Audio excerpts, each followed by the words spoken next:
Innal hamdalillah nahmaduhu wa nasta'inuhu wa nastaghfiruh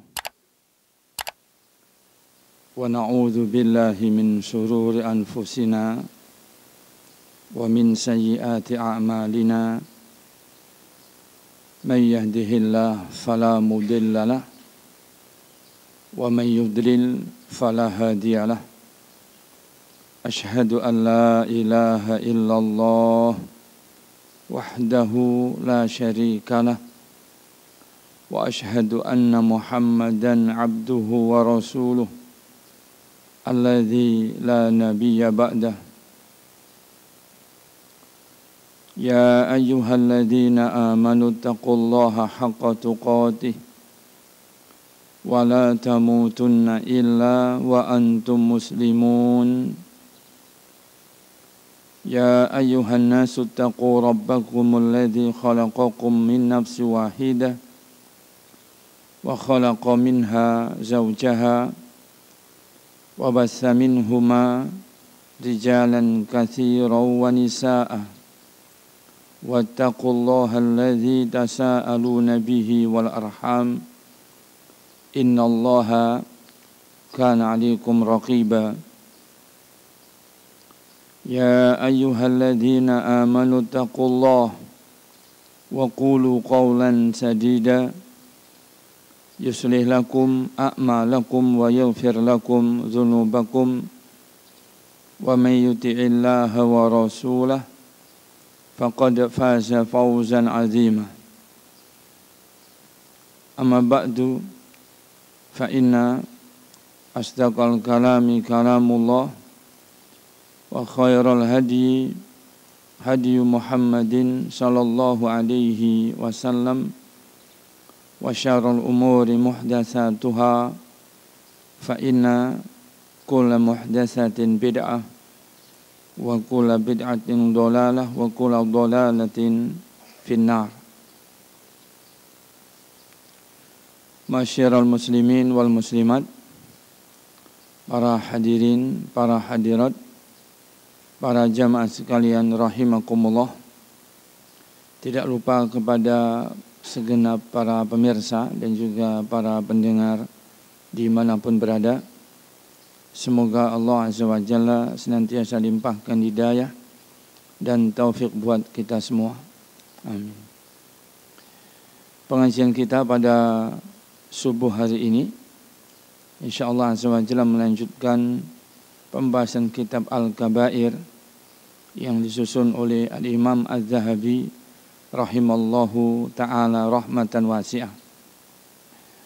Dan kita masuk pada pembahasan Al-Kabirah atau dosa-dosa besar yang ke-52 insyaallah ta'ala, yang dikatakan oleh beliau Al-Imam Az-Zahabi Al-Kabiratu As-Saniyatu wal Khamsun, dosa besar yang ke-52 adzal jar, yaitu menyakiti atau mengganggu tetangga. Para bapak, para ibu yang dirahmati Allah Subhanahu wa taala, mengganggu tetangga ternyata termasuk dosa besar. Menyakiti tetangga termasuk dosa besar. Dan mengganggu tetangga itu bisa dengan lisan, bisa dengan perbuatan. Mengganggu tetangga bisa pada tetangga itu adalah pada orangnya, mengganggu pada hartanya, mengganggu kepada keluarganya. Ini semuanya adalah bentuk daripada mengganggu keluarga atau mengganggu tetangga. Terus tetangga itu siapa? Al-jar huwa al-mulasiqu laka fi baitika wal qaribu min dzalika. Tetangga itu adalah orang yang berdempetan denganmu. Fi baitika, dari rumahmu. Dan termasuk tetangga adalah kerabat yang dekat dengan dirimu. Berarti orang lain tetapi dia rumahnya berdempetan dengan kita. Dan atau kerabat, jadi bukan orang lain tapi dia adalah kerabat yang juga rumahnya dekat berdempet dengan kita.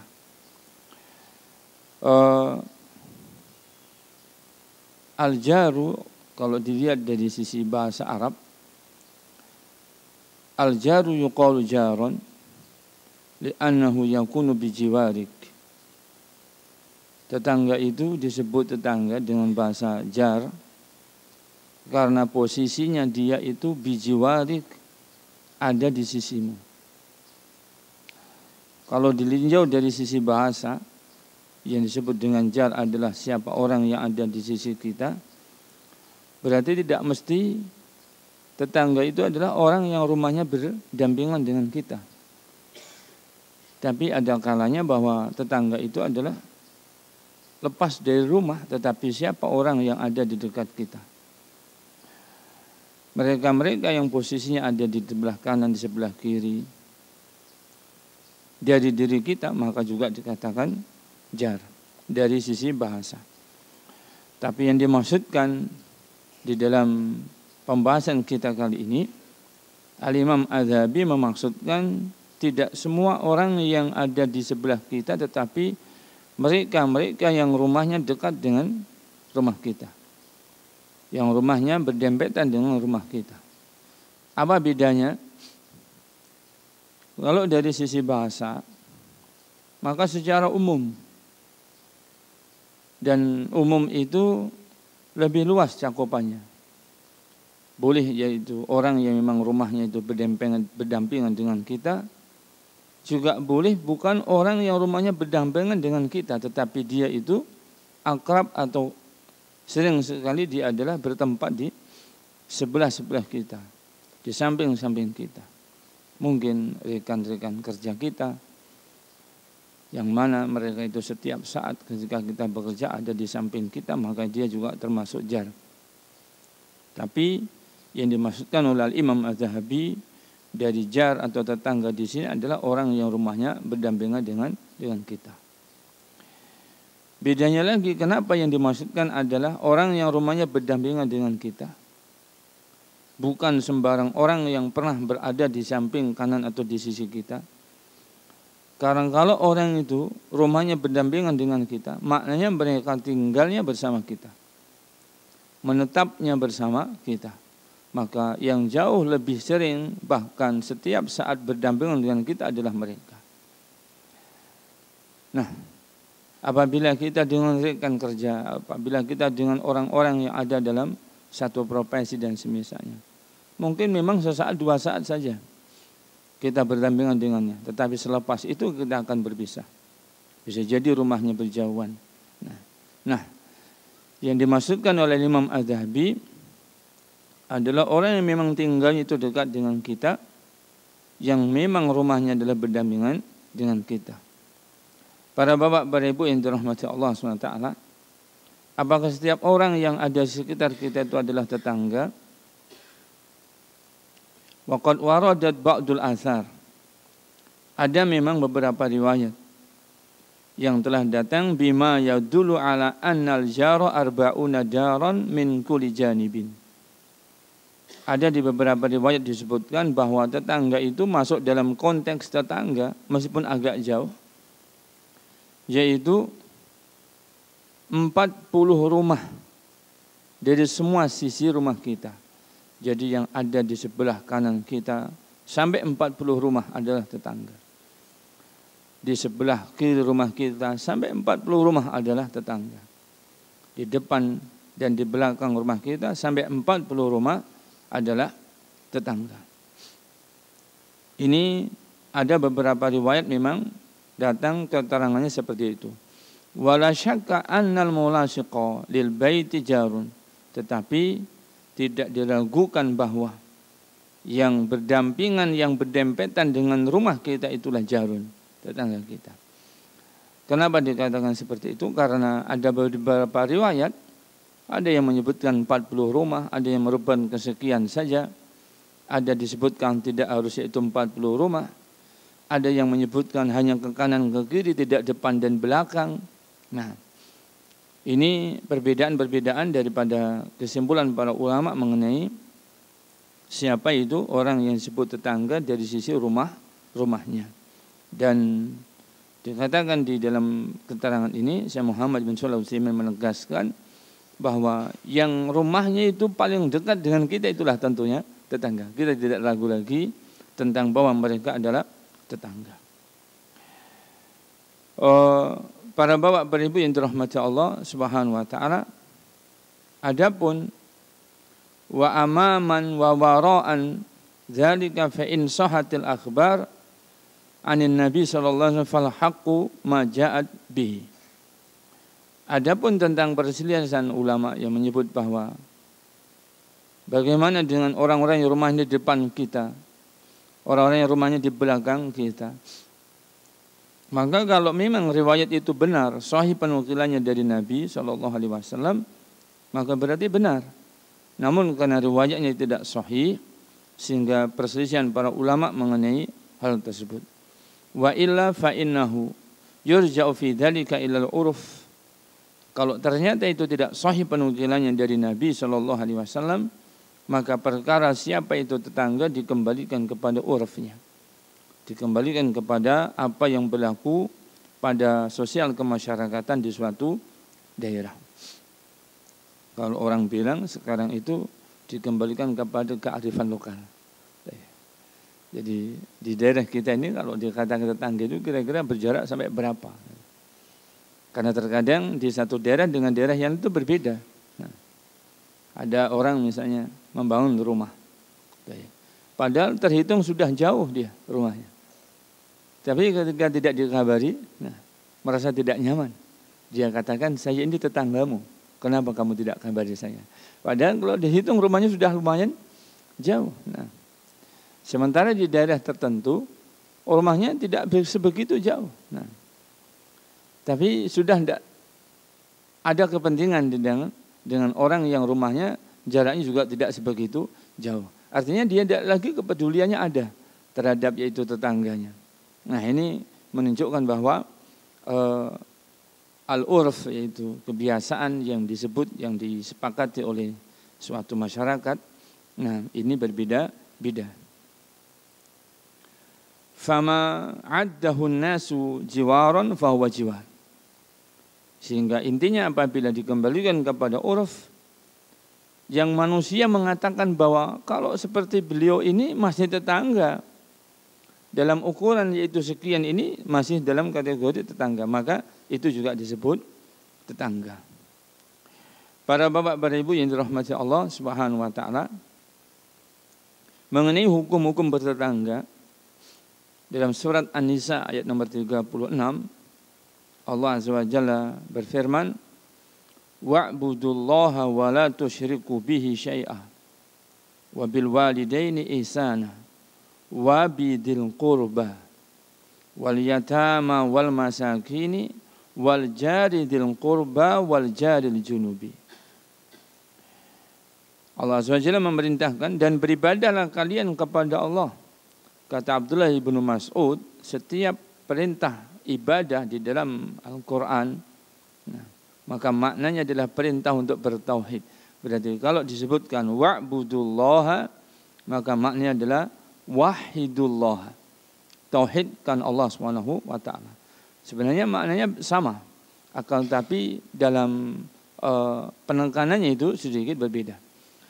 Wa'budullaha, dan beribadahlah kalian kepada Allah. Wala tusyriku bi syai'a. Ini maknanya adalah tunaikan hak tauhidnya Allah. Tunaikan hak tauhidnya Allah. Bahwa Allah itu Maha Esa dalam hak-hak rububiyahnya. Allah Maha Esa dalam hak-hak uluhiyahnya. Allah Maha Esa dalam tauhid asma wa sifatnya. Maka tauhidkan Allah dalam itu semuanya. Beribadah kepada Allah SWT juga demikian. Diperintahkan beribadah kepada Allah dengan 3 hak tauhidnya Allah. Beribadah kepada Allah karena Allah satu-satunya zat yang memiliki sifat rububiyah begitu. Beribadah kepada Allah karena Dia satu-satunya zat yang berhak diibadahi, yang punya sifat uluhiyah. beribadah kepada Allah SWT dengan asma wa sifatnya. Diagungkan Allah SWT dengan asma dan sifatnya. Wala tusyriku bihi syai'ah. Dan jangan kalian sekutukan sesuatu dengannya.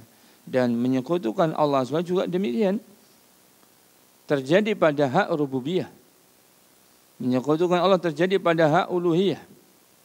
Menyekutukan Allah juga terjadi pada hak asma wa sifat. Maka tidak boleh menyekutukan Allah dalam 3 hak tauhid itu semuanya. Yang kedua, wabil walidaini ihsana. Dan hendaknya berbuat ihsan, berbuat baik kepada kedua orang tua. Yang diperintahkan untuk berbuat baik yang pertama kepada kedua orang tua. Padahal berbuat ihsan yang paling tinggi adalah haknya Allah SWT. Berarti termasuk ihsan yang paling harus diutamakan adalah mentauhidkan Allah SWT. Berbuat ihsan kepada Allah adalah dengan mentauhidkan Allah SWT. Kita tahu bahwa tingkatan beragama atau beribadah kepada Allah ada 3. Ada Islam, ada iman, ada ihsan. Seluruhnya adalah haknya Allah SWT. Dan Islam, iman dan ihsan ini adalah mentauhidkan Allah SWT. Barang siapa yang dia ingin berbuat ihsan kepada Allah, maka dia harus mentauhidkan Allah Subhanahu wa ta'ala. Sehingga tauhid adalah hak Allah SWT yang harus ditunaikan oleh hamba, yaitu merupakan ihsannya seorang hamba kepadanya Subhanahu wa ta'ala. Yang kedua yang diperintahkan berbuat ihsan adalah kepada kedua orang tua. Wabil walidaini, dan kepada kedua orang tuamu maka ihsanan, berbuat ihsanlah. Yang diperintahkan berbuat ihsan yang ketiga, wabidil qurba, dan kepada orang-orang yang memiliki hubungan kerabat. Yang masih memiliki hubungan kerabat maka diperintah untuk berbuat ihsan. Wal yatama, dan berbuat ihsanlah kepada al yatama, anak-anak yatim. Wal masakini, dan juga kepada orang-orang miskin, berbuat ihsan. Kemudian yang menjadi bab, wal jaridil qurba wal jaril junub, dan juga berbuat ihsanlah kepada tetangga yang memiliki hubungan kerabat maupun tetangga yang tidak memiliki hubungan kerabat. Tetangga yang dekat dan juga tetangga yang jauh. Di sini Allah SWT menyebutkan ada tetangga yang dekat, nah, yaitu tetangga yang memiliki hubungan kerabat, dan tetangga yang jauh, yaitu tetangga yang tidak memiliki hubungan kerabat. Inilah yang dimaksudkan dalam penjelasan yang tadi disampaikan, bahwa tetangga adalah siapa yang ada rumahnya itu di dekat dengan rumah kita, yang berdampingan dengan rumah kita. Nah, baik mereka adalah kerabat maupun mereka bukan kerabat. Para bapak, para ibu yang dirahmati Allah Subhanahu wa ta'ala, para ulama ahli ilmu mengatakan, qala ahlul ilmi wal jiranu salasatun. Para ulama menyebutkan bahwa tetangga-tetangga itu ada 3. Siapa itu tetangga-tetangga yang dibagi menjadi 3 itu? Al-awwal jarun qaribun muslimun. Tetangga yang dia adalah kerabat, yang dia adalah seorang muslim. Jadi dia seorang tetangga, dia seorang kerabat, dia seorang muslim. Falahu haqqul jiwar wal qarabati wal islam. Berarti karena dia adalah tetangga, dia adalah kerabat, dia juga seorang muslim, maka dia berhak mendapatkan dari kita 3 haknya, yaitu hak sebagai tetangga, hak sebagai kerabat, dan hak sebagai sesama muslim. 3 hak ini harus ditunaikan untuk berbuat ihsan kepada tetangga yang sifatnya seperti yang pertama. Kemudian yang kedua, wajarun muslimun ghairu qaribin. Yang kedua adalah tetangga muslim tapi ghairu qaribin. Tapi bukan kerabat. Dia tetangga, dia muslim, tapi bukan kerabat. Falahu haqqul jiwari wal Islam. Maka bagi tetangga yang seperti ini sifatnya, dia adalah tetangga, dia muslim tapi bukan kerabat, dia punya dua hak yang harus ditunaikan. Untuk berbuat ihsan kepada tetangga macam yang kedua, tunaikan hak tetangga dan tunaikan hak sesama muslim. Kemudian tetangga yang ketiga, wajarun kafirun. Ada tetangga tapi kafir. Ada tetangga tapi kafir. Falahu haqqul jiwar. Maka dia hanya berhak mendapatkan satu hak, yaitu hak tetangga. Bukan berarti kalau tetangganya kafir tidak memiliki hak, sehingga dia ada yang diwajibkan untuk berbuat ihsan kepadanya. Bukan, tetap ada yang harus dilakukan berupa berbuat ihsan kepada tetangga ini, meskipun tetangga itu seorang kafir. Dia adalah memiliki hak tetangga. Wa in kana qariban, tapi kalau yang kafir ini kok kerabat, berarti falahu haqqul qarabah aidan. Maka tetangga yang kafir ini juga punya hak kekerabatan, karena dia adalah kerabat. Nah, tapi kalau dia itu bukan kerabat, maka hanya satu haknya, itu hak tetangga saja. Nah, fahaula'il jiranu lahum huququn. Maka tetangga-tetangga yang tiga macam seperti disebutkan, mereka memiliki hak-hak yang wajib ditunaikan. Siapa yang harus menunaikan haknya? Tetangganya. Kalau kita yang membahas pembahasan ini, berarti kita yang harus menunaikannya. Kita harus menunaikan hak-hak tetangga untuk kita berbuat ihsan kepada tetangga. Seperti yang Allah firmankan, seperti yang Allah perintahkan, berbuat ihsan kepada wal jaridil qurba wal jaril junub. Berbuat ihsanlah, berbuat baiklah kepada tetangga yang memiliki hubungan kerabat dan juga tetangga yang tidak memiliki hubungan kerabat. Para bapak, para ibu yang dirahmati Allah Subhanahu wa taala, Al-Imam Az-Zahabi rahimahullah taala membawa bab bahwa adzal jar, mengganggu atau menyakiti tetangga, termasuk dosa besar. Berbuat ihsan itu intinya adalah tiga. Baik kepada kedua orang tua, kepada kerabat, kepada anak yatim, kepada orang-orang miskin, termasuk kepada tetangga. Intinya ada tiga. Berbuat ihsan itu yang pertama adalah badrul ma'ruf. Senantiasa ingin memberikan yang ma'ruf saja. Hanya ingin memberikan yang baik, yang bajik saja. Selagi itu adalah ma'ruf, selagi itu adalah bajik, selagi itu adalah baik, maka ini yang ingin diberikan kepadanya. Kalau ihsan kepada kedua orang tua berarti begitu. Tidak menghendaki, tidak menginginkan kecuali kebaikan. Kalau ada kebaikan tidak pernah disia-siakan, kecuali dia harus antarkan kepada kedua orang tuanya. Diperuntukkan kepada kedua orang tuanya. Itu berbuat ihsan yang pertama. Yaitu badlu al-ma'ruf. Yang kedua, wakaful aza. Berbuat ihsan adalah dengan menahan gangguan. Sehingga betul-betul berusaha untuk membendung setiap jalan, setiap apa yang memungkinkan terjadinya gangguan kepada kedua orang tua, kepada tetangga, kepada kerabat, kepada anak yatim, kepada orang-orang miskin yang kita diwajibkan untuk berbuat ihsan kepada mereka. Apapun yang ini bisa mengganggu, maka betul-betul dia menahannya, jangan sampai didapati oleh tetangga, jangan sampai didapati oleh orang tua, jangan sampai didapati oleh kerabat. Kalau itu adalah gangguan, dan gangguan itu bisa jadi dengan lisan, bisa jadi dengan perbuatan. Sehingga apapun yang akan mendatangkan gangguan, yang mengusik, itu betul-betul ditahan.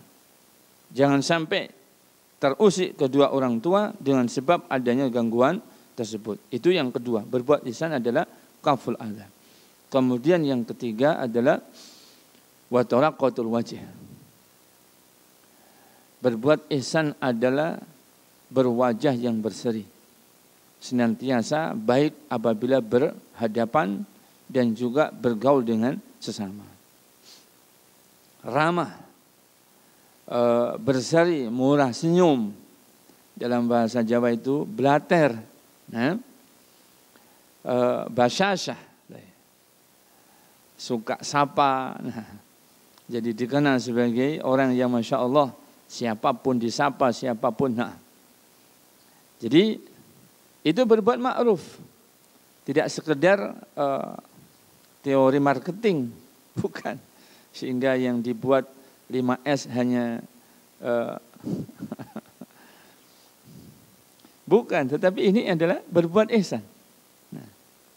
Berbuat ihsan diperintahkan oleh Allah SWT, diperintahkan oleh baginda Nabi SAW untuk kita menjalin hubungan yang baik, berbuat ihsan kepada siapa-siapa yang kita diwajibkan berbuat ihsan. Apakah kepada kedua orang tua, apakah kepada kerabat, apakah kepada anak yatim, apakah orang miskin, apakah tetangga, kita diwajibkan seperti itu. Nah, apa itu? Senyum, sapa, salam, apalagi? Nah, sopan santun. Jangan lupa kesangu. Nah, berarti 6S itu. Nah, ini diperintahkan dalam Islam. Bukankah Nabi SAW menyebutkan adalah hakul muslimi alal muslimi khamsun. Di antaranya apa? Idza laqitahu fasallim alaih. Apabila kamu bertemu bersalam.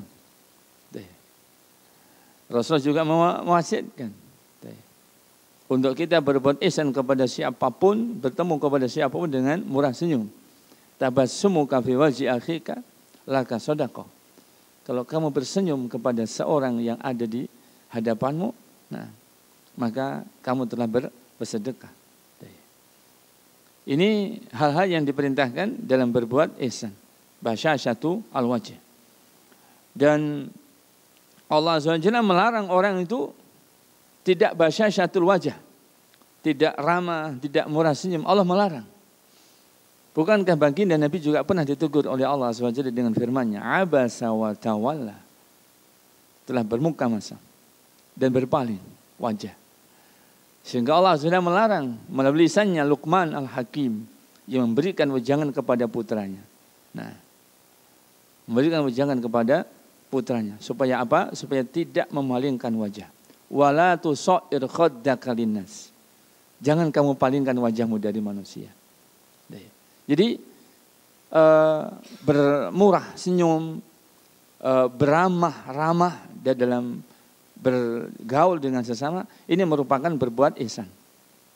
Jadi intinya berbuat ihsan ada 3. Yang pertama adalah badul ma'ruf, wa kaful adza, wa talaqatul wajh. Kalau salah satu dari ketiganya ini tidak tertunaikan, berarti orang belum sempurna dalam berbuat ihsan. Dia tidak sempurnakan dalam berbuat ihsan sampai dia tunaikan ketiga-tiganya. Para bapak, para ibu yang dirahmati Allah Subhanahu wa taala.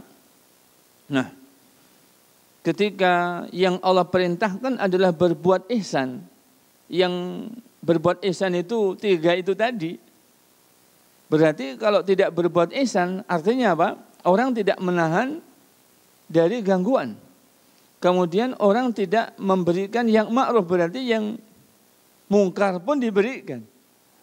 Orang tidak tolak qatul wajah, berarti dia bermuka masam, mengabaikan orang. Nah, dia mencuekkan orang. Maka ini semuanya adalah bentuk-bentuk tidak berbuat ihsan. Dan itu melanggar perintah. Yang diperintahkan adalah ke depan dan lurus, tetapi dia belok ke kiri dan ke kanan. Maka dia telah berbuat dosa. Dan ternyata kategori dosa itu menjadi dosa besar. Menjadi dosa besar jika setiap apa yang ditujukan kepada tetangga adalah gangguan. Gangguan dengan sikapnya, gangguan dengan ucapan lisannya, gangguan dengan perbuatannya, maka itu termasuk dosa besar. Al-Imam Az-Zahabi rahimahullah ta'ala mengatakan, sabata fi sahihain, telah tetap di dalam dua kitab yang sahih, anna Rasulullah, bahwasanya Rasulullah sallallahu alaihi wasallam qala, bersabda, wallahi la yu'minu, wallahi la yu'minu, demi Allah tidak beriman, demi Allah tidak beriman. Ketika baginda Nabi SAW bersumpah dengan diulang sumpahnya. Dan yang disumpahkan perkara yang luar biasa. Bagaimana tidak beliau mengatakan, wallahi la yu'minu, demi Allah dia tidak beriman. Demi Allah dia tidak beriman. Padahal keuntungan ada pada iman, kerugian pada kekufuran. Kalau dikatakan tidak beriman berarti kekufuran. Kalau dikatakan tidak beriman berarti kerugian minimalnya. Maka ini perkara yang sangat penting, sehingga para sahabat pun bertanya, bagaimana tidak perlu ditanyakan sedangkan beliau bersumpah. Dan yang disumpahkan beliau adalah perkara yang sangat penting. Ini adalah jaminan keberuntungan atau kerugian. Wallahi la yu'minu, demi Allah dia tidak beriman. Wallahi la yu'minu, demi Allah dia tidak beriman. Maka Rasul ditanya, man ya Rasulullah, siapa ya Rasulullah yang tidak beriman yang Anda sebutkan dengan sumpah itu tadi itu? Qala, Rasulullah bersabda, man la ya'manu jaruhu bawa'iqahu, orang yang tetangganya tidak aman dari gangguan-gangguan lisannya. Orang yang mana tetangganya tidak aman dari gangguan lisannya. Masya Allah. Para bapak, para ibu yang dirahmati Allah Subhanahu wa ta'ala, baginda Nabi SAW menyebutkan bahwa orang yang senantiasa ucapannya, perbuatannya, sikap-sikapnya mengganggu tetangga, sehingga tetangganya tidak merasa aman dari gangguannya, maka sebagaimana hilangnya keamanan pada tetangganya, hilang pula iman pada orang yang menjadi tetangga ini. Berarti luar biasa dosa besarnya, sampai menggerogoti iman, sampai melemahkan iman. Nah, yang jika dimaknakan dengan makna yang tersirat di dalam hadis ini, orang yang selalu mengganggu tetangganya adalah tidak beriman. Orang yang selalu mengganggu tetangganya, apakah lisannya, apakah perbuatannya, mengganggu tetangganya adalah tidak beriman. Maka ini menunjukkan bahwa mengganggu tetangga adalah perbuatan dosa besar. Di dalam riwayat yang lainnya, baginda Nabi SAW bersabda, la yadkhulul jannata man la ya'manu jaruhu bawa'iqahu. Tidak akan masuk surga orang yang tetangganya tidak aman dari gangguannya. Menegaskan daripada hadis yang pertama, Nabi mengkhabarkan bahwa orang-orang yang mengganggu tetangga itu tidak beriman. Nabi menyebutkan pada hadis yang kedua, tidak akan masuk surga orang-orang yang dia ada gangguan terus kepada tetangganya. Para bapak, para ibu yang dirahmati Allah, para ulama menjelaskan ini termasuk kategori dosa besar, tetapi bukan dosa yang mukafir, yang menjadikan pelakunya menjadi kufur. Berarti kalau dikatakan dinafikan iman, maka tidak ada sedikit pun iman yang sempurna, tidak ada. Tidak ada iman yang sempurna. Dia hanya punya pokoknya iman. Dia hanya punya pokoknya iman. Kalau dalam bahasa kita tuh, pokoknya ya iman lah. Pokoknya ya iman. Kenapa orang menilai bahwa dia pokoknya iman? Karena kalau dinilai dia itu orang yang beriman, benar-benar beriman, seharusnya tidak begitu. lisannya, ucapannya seharusnya tidak begitu, perbuatannya kepada tetangga harusnya tidak begitu, cara dia bersahabat, cara dia berteman seharusnya tidak begitu. Nah, maka dia tidak dikatakan sebagai seorang yang beriman, tapi dikatakan ya pokoknya dia iman, itu aja. Nah, karena banyaknya perkara-perkara yang menafikan keutamaan daripada iman. Para bapak, para ibu yang dirahmati Allah, iman itu ada pokoknya iman, ada aslul iman. Nah, ada kamalul iman, ada penyempurna iman. Jika orang tidak punya sedikit pun dari kesempurnaan iman, maka dia hanya punya pokoknya iman.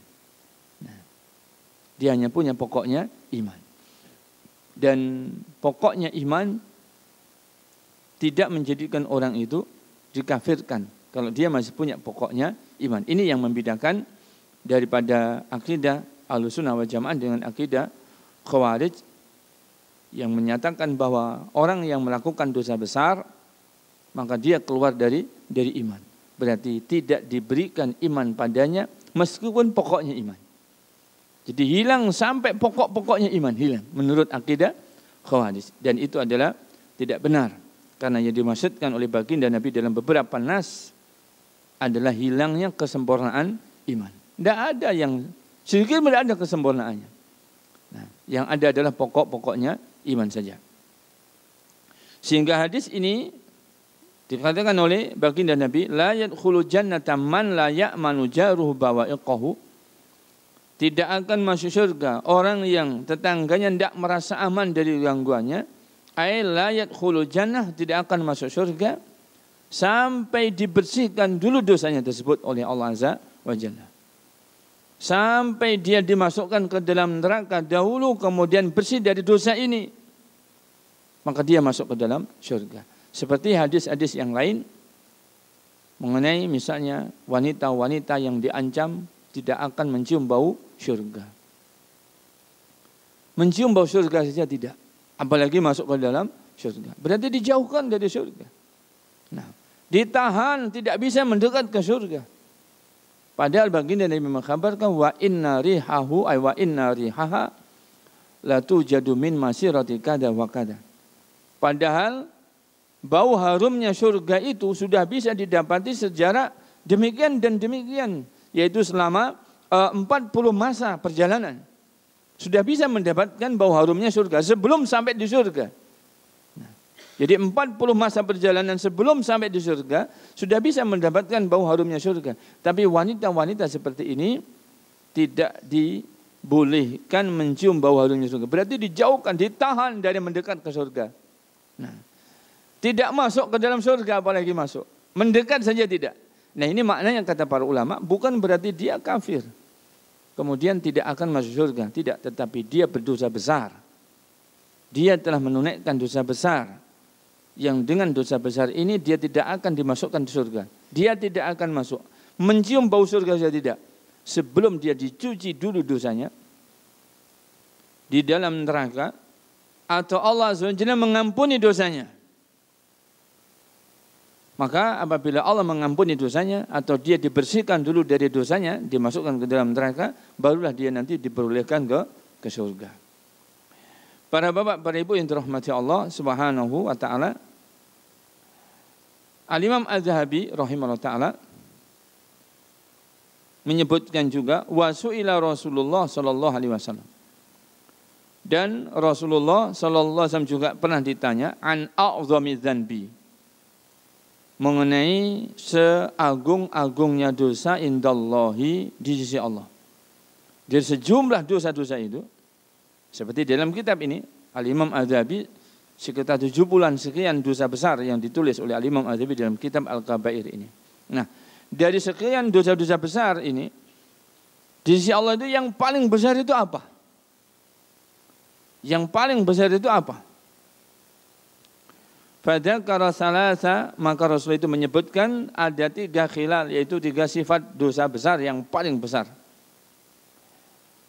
Yang pertama, antaj'ala lillahi nidan wa huwa khalaqaka. Yang meriwayatkan hadis ini adalah Abdullah ibnu Mas'ud radhiyallahu anhu. Abdullah bin Umar bertanya kepada Rasulullah SAW, ya Rasulullah, ayu dzambi a'zam? Wahai Rasulullah, dosa apa yang paling besar? Maka Rasulullah menjawab, anta ja'ala lillahi nidan wa huwa khalaqaka. Engkau menjadikan ada sesuatu selain Allah, kamu jadikan tandingan Allah. Sedangkan kau tahu bahwa dia Allah SWT yang menciptakanmu. Wa huwa khalaqaka. Padahal kamu tahu, kamu yakin, tidak bisa membantah bahwa dirimu itu yang menciptakan adalah Allah. Tetapi kamu jadikan ada sesuatu sebagai tandingan Allah. Maka itu dosa besar yang paling besar. Menyekutukan Allah SWT dengan sesuatu. Ada yang bisa menjelaskan bahwa dirinya seseorang tidak diciptakan oleh Allah? Bagaimana dia bisa menjelaskan bahwa dirinya itu tidak diciptakan oleh Allah? Tidak ada satupun yang bisa menjelaskannya. Pada ujung-ujungnya dia hanya bisa mengatakan bahwa segala sesuatu adalah Allah yang menciptakan. Jangankan menciptakan orang lain, menciptakan anaknya, menciptakan dirinya saja tidak bisa. Bagaimana dia bisa menciptakan anaknya? Dia hanya bisa melahirkan anak yang Allah ciptakan. Nah, dia hanya bisa melahirkan anak yang Allah bentuk rupa. Dia hanya bisa melahirkan anak yang Allah SWT kehendaki ditakdirkan akan dilahirkan olehnya. Bukan dia yang menciptakan. Seandainya orang tua bisa menciptakan anak, tentu dibuat bentuk yang paling baik. Rambutnya harus yang paling baik. Bentuk rupanya juga yang harus paling baik. Begitu. Tapi nyata-nyatanya orang tua hanya menerima saja apa yang Allah SWT bentuk rupanya yang Allah SWT telah ciptakan. Memang semua adalah Allah SWT yang menciptakan. Nah, Anda itu tahu bahwa Allah yang menciptakan Anda. Tapi bagaimana Anda mempersekutukan Allah dengan sesuatu? Maka dosa besar yang paling besar. Anta ja'ala lillahi nidan wa huwa khalaqaka. Kata Abdullah bin Mas'ud, "Tsumma ayyun." Lalu apalagi ya Rasulullah? Dosa besar yang paling besar setelah syirik itu. Yang kedua, wa an taqtula waladaka khasyata an yat'ama ma'aka. Engkau bunuh anakmu karena kamu takut jika anakmu hidup akan makan bersamamu dan mengurangi hartamu. Maka itu dosa besar. Dosa besar yang paling besar. Engkau bunuh anakmu karena kamu takut, kamu khawatir jika anakmu tetap hidup akan makan bersamamu sehingga mengurangi hartamu. Kenapa ini kok termasuk dosa besar ini? Yang pertama, membunuh jiwa. Dosa membunuh jiwa adalah dosa besar. Tapi tendensi dari dia membunuh jiwa ini tidak semata-mata ingin membunuh supaya hilang jiwa, tidak. Tetapi kenapa dia sampai membunuh jiwa? Karena dia mengingkari bahwa Allah Zat yang Ar-Razzaq, Maha memberi rezeki. Dia ini tidak meyakini bahwa dirinya itu yang memberi rezeki adalah Allah. Kalau dia sendiri tidak yakin kalau dirinya itu yang memberi rezeki adalah Allah, bagaimana dia yakin bahwa anaknya yang memberi rezeki adalah Allah? Dia mengingkari bahwa Allah Zat yang Maha memberi rezeki. Padahal innallahu warrazzaqu dzul quwwatil matin. Sesungguhnya Allah itu adalah Zat yang Maha memberi rezeki, yang Maha kuat, yang kekuatannya adalah sangat kokoh, tidak terkurangi. Tidak akan terlemahkan. Adalah Allah SWT. Wa ma min dabatin fil ardi illa 'ala Allahi rizquha. Tidak ada yang melata di bumi melainkan Allah yang menanggung rezekinya. Tetapi orang ini tidak. Dia juga lupa, bukan lupa. Dia mengingkari bahwa dirinya itu rezeki yang dia dapat adalah dari Allah. Nah, mungkin karena dia ini sudah termakan oleh dunia. Dia sudah termakan subuhatnya dunia. Termasuk pendidikan, termasuk yaitu pengalaman. yang nanti akan menunjang, yaitu prestasi dan sebagainya. Maka ini semuanya melalaikan dirinya bahwa apa yang dia upayakan adalah taufik dari Allah. Sehingga sampai akidahnya berbalik seperti Qarun. Nah. Innama utituhu, sesungguhnya yang Allah berikan kepada aku ini min ilmin indi. Ini kan karena ilmuku. Aku diberi seperti ini kan karena ilmuku. Aku mendapatkan yang banyak seperti ini kan karena kepiawaianku. Karena kepandaianku. Dia sudah merasa seperti itu. Jadi mungkin dia karena bisa berbuat begini, dia merasa bahwa dengan bisanya itulah dia mendapatkan rezeki. Mungkin dia sudah bisa berpola seperti ini sehingga dia mengatakan bahwa dengan berpola seperti ini aku akhirnya mendapatkan ini. Sehingga dia lupa bahwa itu semuanya yang memberi adalah Allah SWT. Karena dia tidak yakin bahwa dirinya itu rezekinya dari Allah, bagaimana akan yakin bahwa anak-anak rezekinya dari Allah? Anak kita yang bisa dilakukan apa? Dia anak. Kita harusnya memberi makan, kita memberi minum, kita memberikan pakaian. Kalau terus-terus hidup anak kita, bisa mati lapar kita. Bisa jadi miskin kita. Anak-anak nanti akan makan jatah rezeki kita, mengurangi harta kita dan seterusnya. Maka dibunuh anaknya. Dia melupakan bahwa yang memberi rezeki anaknya juga adalah Allah Azza wa Jalla. Wa an taqtula waladaka khasyatan an yat'ama ma'ak. Dosa besar di antara yang paling besar adalah kau bunuh anakmu. Karena kamu takut jika anakmu tetap hidup akan makan bersamamu sehingga akan mengurangi hartamu. Padahal Allah SWT sudah mengingatkan alasan-alasan apa sesungguhnya anak itu dibunuh. Baru kemarin lusa itu saya takziah kepada saudara kita. Saya tanya, berapa saudaranya sampean mas? 13 Ustaz. Saudaranya 13. Yang wafat itu ibunya. Saudaranya 13. Insya Allah, 13. Nah, ibunya usia berapa wafat ini mas? Nah, 82 tahun. 82 tahun. Berarti lahir tahun berapa kalau 82? Menikah tahun berapa? Jadi kalau diukur sandang pangan murah di hari itu apa mudah di hari ini gitu ya. Tapi tidak ada beban. Nah, tidak ada beban. Dia menjalani dengan alaminya, dengan kepasrahan, dengan ketenangan dia jalani hidup ini. Sampai beranak pinak 13 anak keturunan. Nah, dan semuanya jadi orang. Cerita dia. Kakaknya jadi orang-orang besar di Kalimantan. Ada di Kalimantan Selatan, ada di Kalimantan Timur. Ada yang dari dosen. Ada yang jadi manajer di perusahaan. Ada yang jadi ada yang satunya teman abah saya katanya. Itu satunya teman abah Ustaz. Nah, pernah di pabrik gula itu. Nah, PTP 10 atau berapa itu. Dan anak-anaknya jadi semuanya. Padahal tentunya di zaman itu, di saat itu, sandang pangan lebih sulit daripada hari ini. Nah, lebih sulit. Kenapa mereka bisa menjalani dengan tenang? Anaknya banyak juga, tidak ada risau. Tidak ada yang dibunuh satu saja, enggak ada. Nah, karena keyakinannya bahwa rezeki itu yang menanggung adalah Allah. Allah ingatkan dalam beberapa ayat, dalam 2 ayat yang berbeda, Allah SWT mengingatkan, wala taqtulu auladakum min imlaqin nahnu narzuquhum wa iyyakum. Jangan kamu bunuh anakmu karena kamu miskin. Jangan kamu bunuh anakmu karena kamu miskin.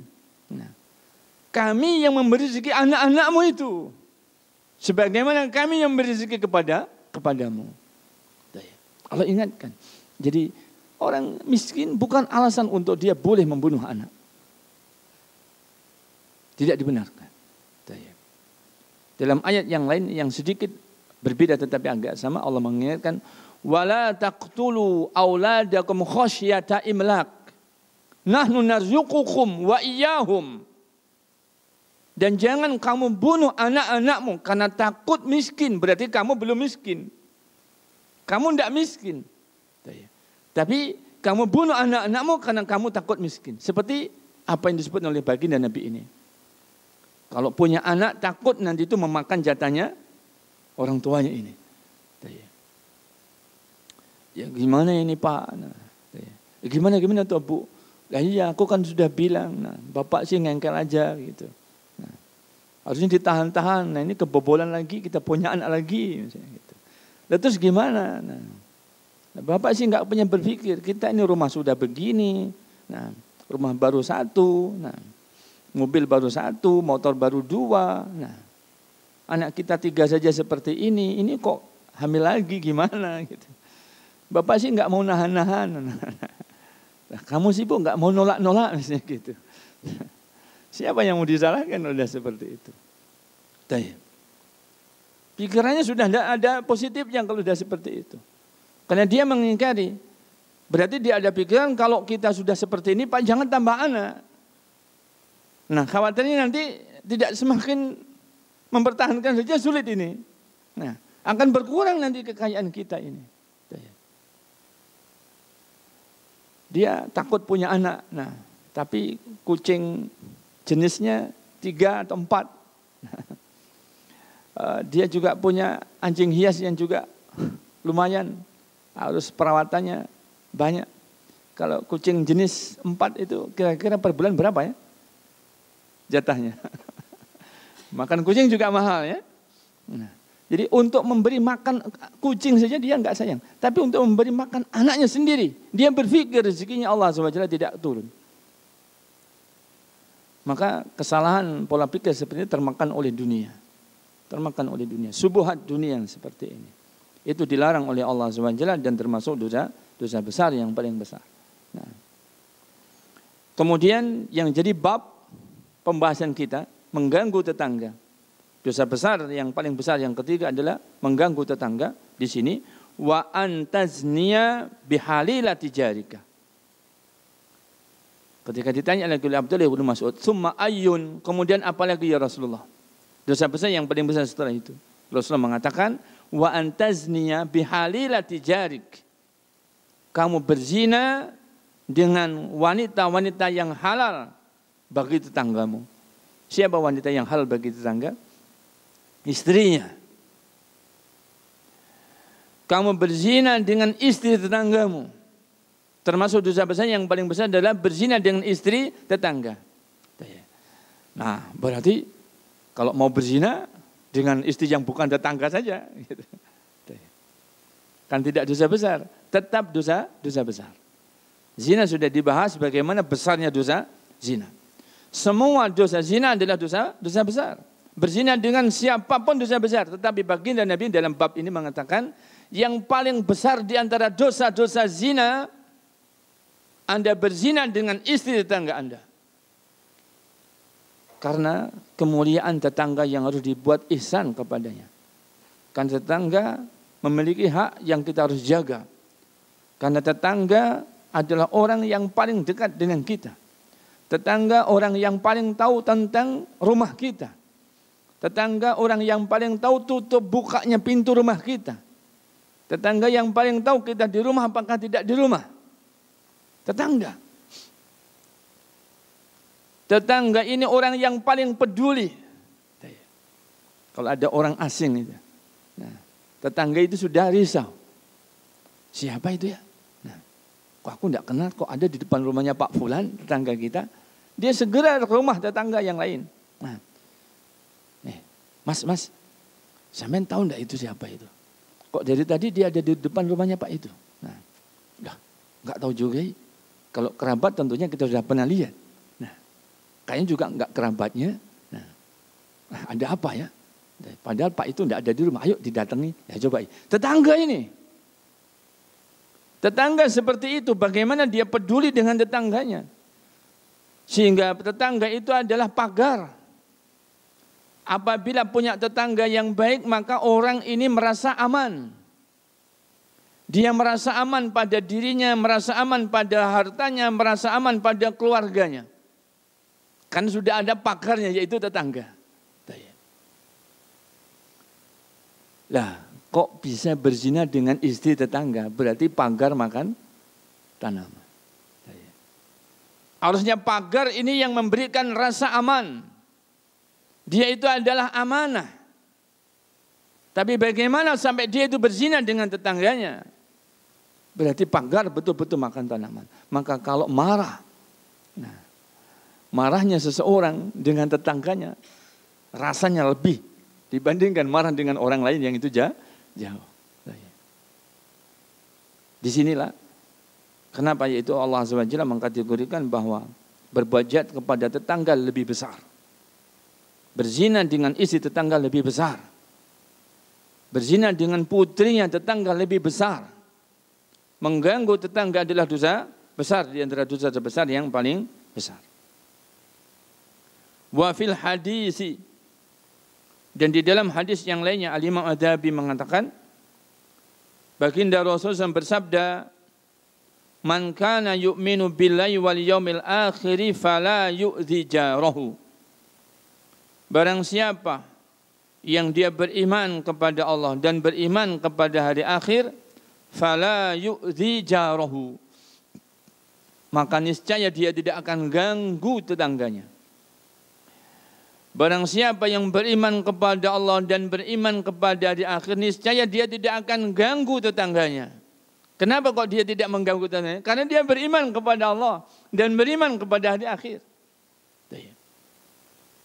Maka dia pun tidak akan ganggu tetangganya. Tidak akan mengganggu tetangga dalam artian ya tetangganya itu orangnya, atau hartanya, atau keluarganya. Nah, tidak diganggu. Kenyamanan, keistirahatnya dan seterusnya tidak diganggu. Barang siapa yang beriman kepada Allah dan beriman kepada hari akhir, maka janganlah dia mengganggu tetangganya. Nah, larangan dari Allah Azza wa Jalla dari mengganggu tetangga dan dihubungkan dengan iman. Berarti apa? Tidak mengganggu tetangga itu berbanding lurus dengan iman. Artinya apabila orang itu betul-betul punya iman yang baik, niscaya dia tidak akan ganggu tetangga. Kok bisa dia mengganggu tetangga? Berarti imannya sedang tidak baik. Kok dia terus-terusan mengganggu tetangga? Berarti terus-terusan iman dia tidak baik. Begitu. Kok dia nggak berhenti dari mengganggu tetangga? Dia nggak punya sedikit pun kesempurnaan iman. Dan dosa besar yang dilakukan adalah mengganggu tetangganya. Para bapak, para ibu yang dirahmati Allah Subhanahu wa taala, dikatakan oleh Imam Az-Zahabi rahimahullah taala, wa ruwiya, dan diriwayatkan annal jara la fakana la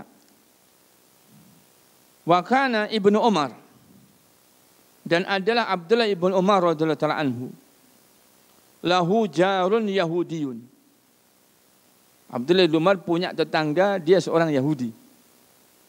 Fakana idza dzabaha syata yaqul, apabila Abdullah ibn Umar ini menyembelih kambing, yaqulu, dia berkata, ihmilu ila jarina al-yahudi minha,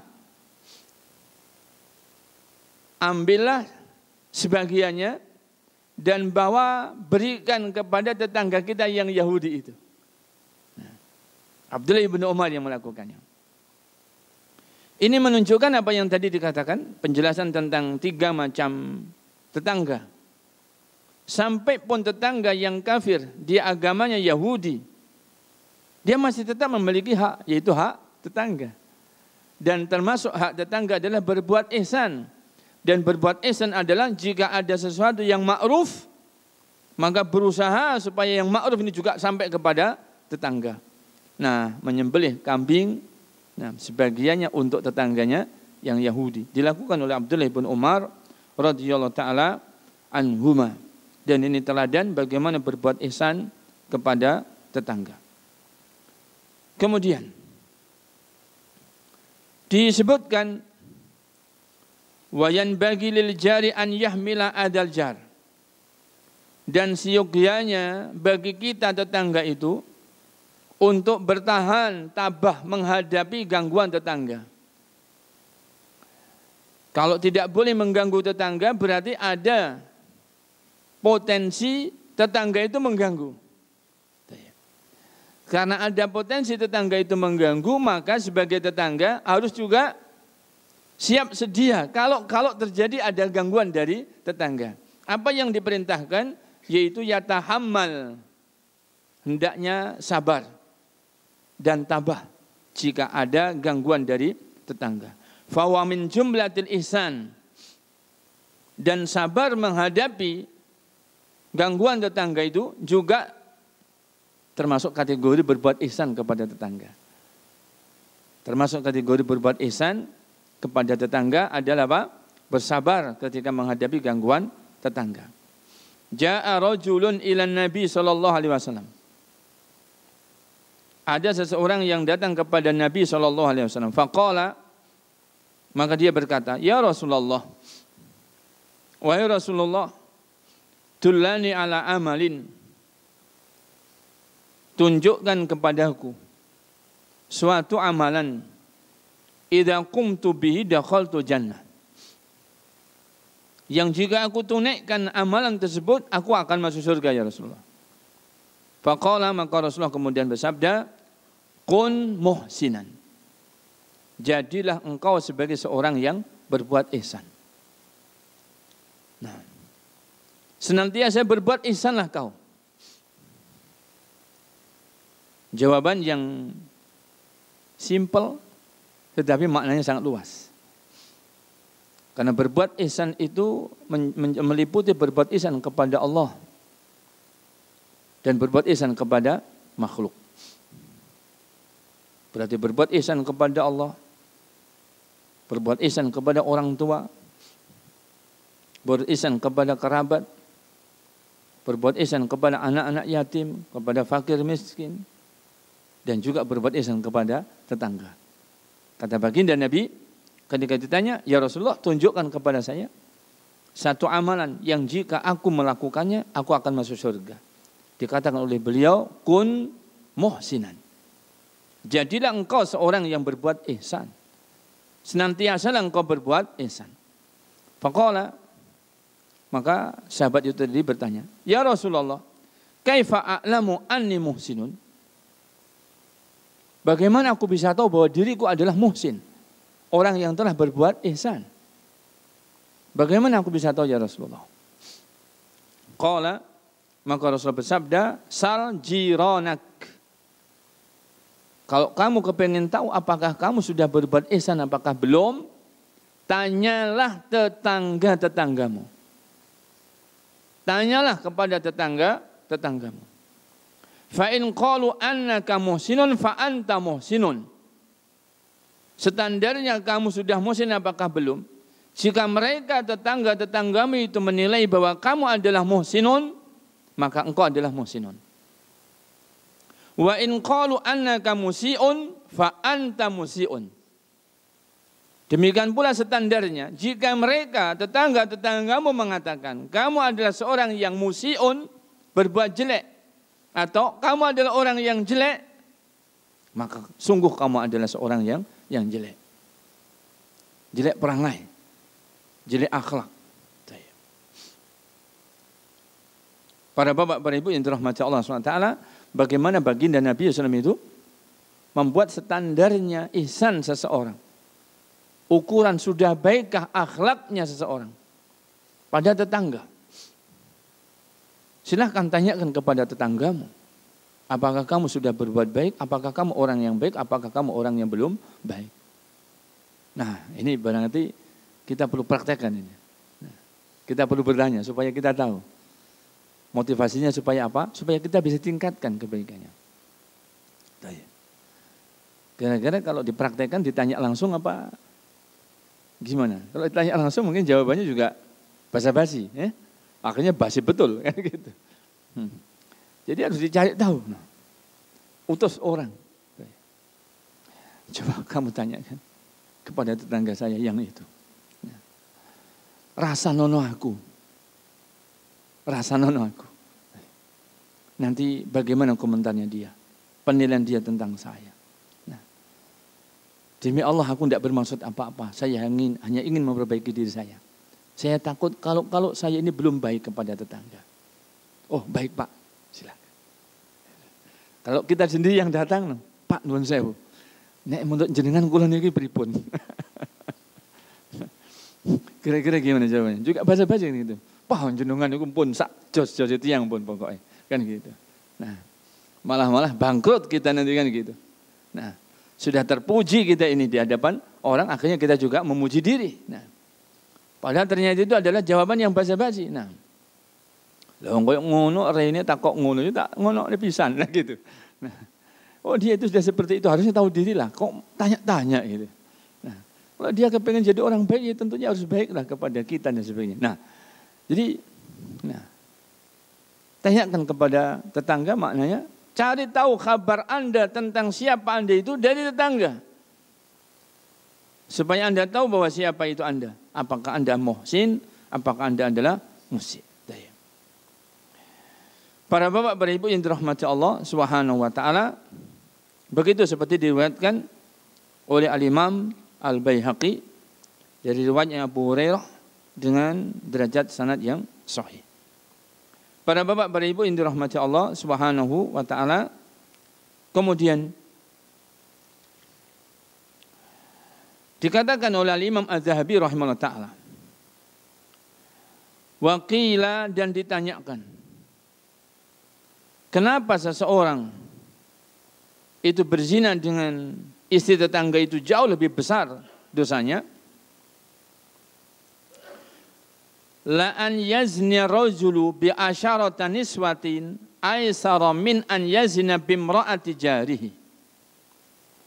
Kalaulah sekiranya seseorang itu berzina dengan 10 wanita, yang wanita itu bukan siapa-siapanya, maka itu lebih ringan dibandingkan dia berzina dengan istri tetangganya. Allahu Akbar. Ini bukan berarti boleh berzina dengan wanita yang lain. Sampai 10 tidak apa-apa, bukan. Tetapi baginda Nabi menegaskan tentang besarnya dosa berzina dengan istri tetangga. Bandingannya itu 10 wanita lain. Jika Anda berzina dengan istri tetangga Anda seorang saja, maka bandingannya adalah Anda berzina dengan 10 wanita yang lain. Beratnya dan besarnya berzina dengan istri tetangga, yang menunjukkan bahwa mengganggu tetangga pada istrinya, apalagi diganggu dengan menzinai, na'udzubillah, maka termasuk dosa besar yang paling besar. Hadis ini diriwayatkan oleh Imam Al-Bukhari dalam kitab Adabul Mufrad dan Imam Ahmad dengan sanad yang sahih. Diriwayatkan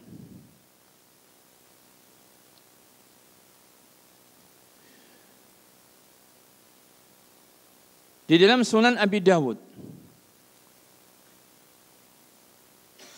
min riwayati Abi Hurairah, dari sahabat Abu Hurairah radhiyallahu taala anhu, berkatalah Abu Hurairah berkisah, ja'a rajulun ila Rasulillah sallallahu alaihi wasallam, datanglah seseorang kepada Rasulullah sallallahu alaihi wasallam, yashquhu jarahu, yang mana orang ini mengadukan perihal tetangganya.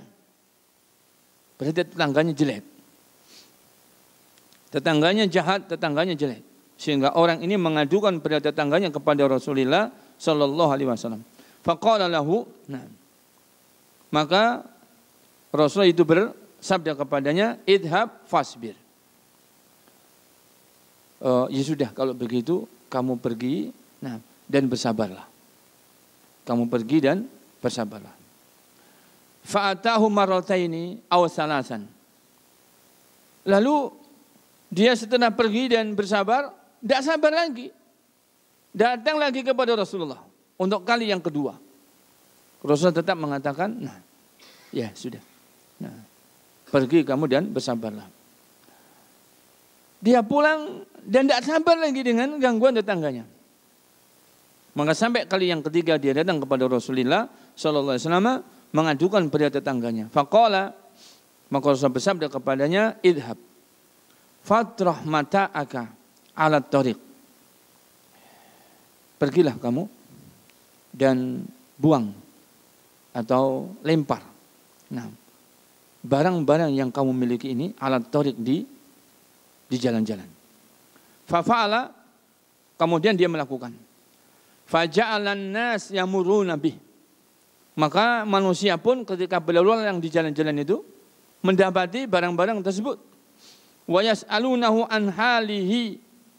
Lalu manusia bertanya kepada pemilik barang itu tentang kenapa barang-barang itu kok terjadi di jalan-jalan. Kok kamu buang di jalan-jalan? Fayukhbiruhum, maka orang yang mengadu kepada Nabi pun mengkhabarkan kepada manusia. Khabarahu ma'ajari. Dia kabarkan perihal tetangganya. Tidaklah aku lakukan ini melainkan Rasul yang memerintahkan aku lantaran aku tidak sabar kepada tetangga. Karena buruknya akhlak tetangga. Faja'alu yal'anuna jarahu. Maka manusia pun akhirnya melaknat tetangganya itu. Manusia akhirnya melaknat tetangganya. Wa yaqulun, mereka mengatakan fa'alallahu bih wa fa'ala wa yad'una alaih. Semoga Allah melakukan sesuatu kepada tetanggamu itu. Dan semoga Allah benar-benar melakukan apa yang patut untuk tetanggamu itu. Wa yad'una alaih, dan manusia mendoakan keburukan kepada tetangganya tersebut. Faja'a ilaihi jaruhu. Faqala ya akhi irji ila manzilik fa innaka lan tara ma takrahu abadan. Setelah itu baru tetangganya ini datang kepada tetangganya. Lalu kemudian dia mengatakan, wahai saudaraku, pulanglah kamu ke rumahmu. Sesungguhnya setelah ini kamu tidak akan melihat apa yang kamu tidak suka dari tetanggamu sedikit pun setelah ini. Allahu Akbar. Para bapak, para ibu yang dirahmati Allah SWT, apakah harus dilakukan seperti itu? Supaya tetangga menjadi baik. Setelah dilaknat oleh tetangga-tetangganya, dilaknat oleh manusia. Yang ini menunjukkan bahwa dosa besar mengganggu tetangga karena menghadirkan atau mendatangkan laknatnya Allah SWT. Karena ketika manusia itu melaknat, dasarnya laknatnya manusia adalah keburukan. Maka sesungguhnya itulah laknatnya Allah SWT.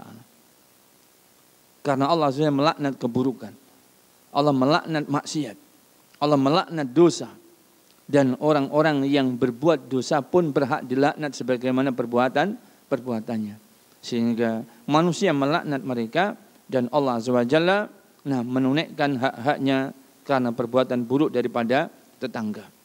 Para bapak, para ibu yang dirahmati Allah SWT, ini yang bisa kita sampaikan untuk pertemuan pengajian kita di pagi hari ini terkait dengan dosa besar yang ke-52, yaitu mengganggu tetangga. Dan sekali lagi, mengganggu tetangga adalah tidak sekedar dengan perbuatan, tetapi dengan ucapan lisan pun adalah mengganggu keluarga. Yang terakhir saya akan sebutkan, saya ingat, dengan karena ini ada teknologi, imbas daripada teknologi, mengeraskan volume tape recorder atau apalah namanya yang diputar di rumah sehingga mengganggu juga sampai ke tetangga, itu juga termasuk mengganggu tetangga. Dan yang semakna seperti yang disebut oleh baginda Nabi SAW. Wallahi la yu'minu. Wallahi la yu'minu. Demi Allah tidak beriman. Demi Allah tidak beriman. Man ya Rasulullah?